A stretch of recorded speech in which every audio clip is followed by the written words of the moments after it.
Jack Wilshere's tragic tale casts an ominous warning and asks awkward questions.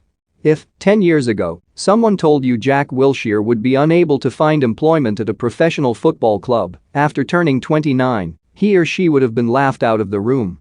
It is easy to forget just how good young Jack was. In fact, it was only 6 years ago when Xavi, yes, that Xavi, said, "I see him, Wilshere, as the future of English football. He can go on and be one of the best players in the world. Or, he can go on and find himself staring involuntary retirement in the face before reaching the age of 30, an age when, in the shifting age sands of the modern game, he should be in his pomp." Wilshere has been talking about his struggles this week. And before anyone starts scornfully asking how a man who has earned a fortune from the game can have worries, of course he can. "I think I can, still, play at the very top," Wilshere says. But he cannot really believe that, can he?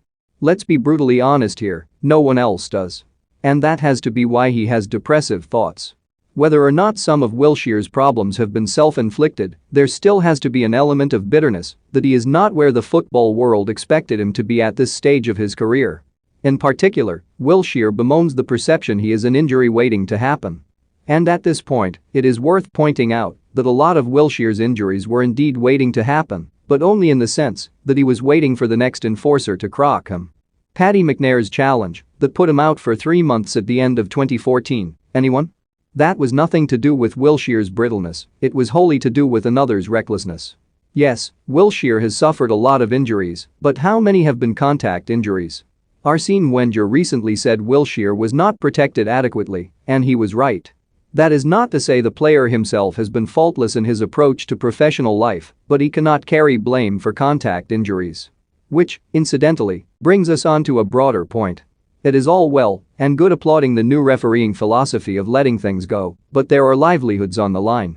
James Tarkowski could have seriously injured Richarlison with his lunge at Goodison Park recently, and the fact he went unsanctioned will not dissuade him from producing the same sort of tackle again. Of course, Wilshere was not averse to a strong challenge, and that might have been part of the problem. But his style seems to have taken its toll, and now, after his loan stint at Bournemouth came to an end in May, he is without a club and the only link has been with Serie B club Calcio Como. Wilshere says he can still prove himself at the very top, but, realistically, he will surely have to restart at a low